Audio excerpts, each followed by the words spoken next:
Sally Johnson grew up in Tatanka, Iowa, just south of Mason City. She was just starting high school in 1941 and was looking forward to the transition from a one-room schoolhouse to the high school. Well, December 7th, 1941 changed my whole world, as knows everybody it did. That was when Japan bombed Pearl Harbor. Our small town of about 500 lost a local sailor who was on the battleship Arizona that was sunk on that day. He was the only child of a widow lady in town, so the war hit everyone instantly.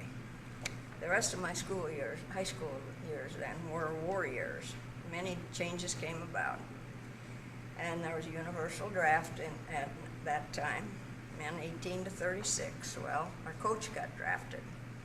That was one of the first things that happened, but a local farmer had some coaching experience, so he did his farming, plus he helped with baseball and basketball teams.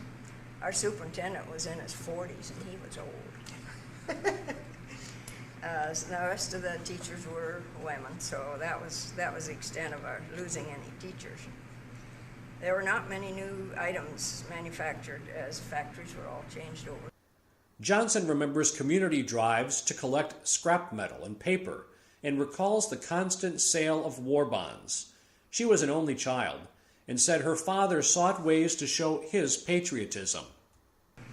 My dad liked to hunt, and for several years he enjoyed raising black Labrador pups.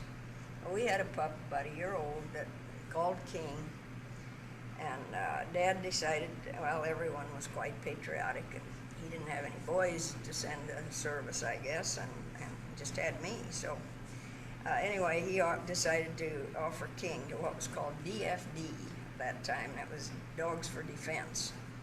I think now they have Canine Corps or something, but anyway, they were trained for war duties. So after filling out forms and a physical by the veterinary, and I had to build a special kind of crate that they wanted, well, we took him to the train station and saw him off.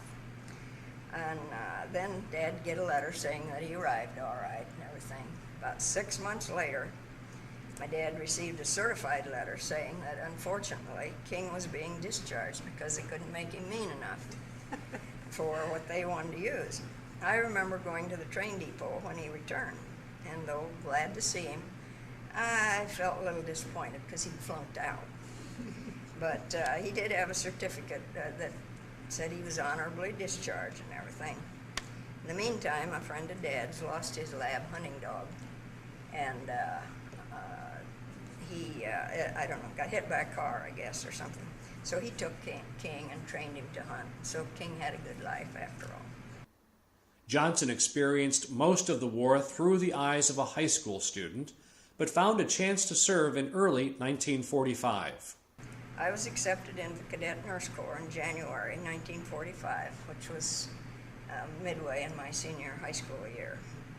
And I entered the following September at St. Mary's Hospital, Rochester, Minnesota. And then I graduated 3 years later. We were not, this was the last class that the government sponsored, but we had signed up while the war was still on, so they did take that September class through. We were not in the military, but with the U.S. Public Health Service. And so we were just to assist in this country. We were never to be sent overseas or anything. And it was necessary, however, we were like graduate nurses after our training, after the 3 years, but then we needed to take state board exams in the state where we were going to work, and so I worked in Iowa all my working years. And though we knew we would not receive any pensions as military veterans did, because we knew that, but recently a cadet nurse friend visited the Veterans Memorial in Arlington and found that she went through all the military memorials there, the one for women, and there's a section there that includes a special honor roll for cadet nurses. And they're just doing that in recent years. There was never any, they don't have any record of everybody that was in the cadet nurses. Corps, and they're trying to find them. I encouraged her to tell others that she knew. So she brought me an application back and everything. So just a few weeks ago, I was very pleased to, after I sent in my application, that I've now got a certificate and an ID card.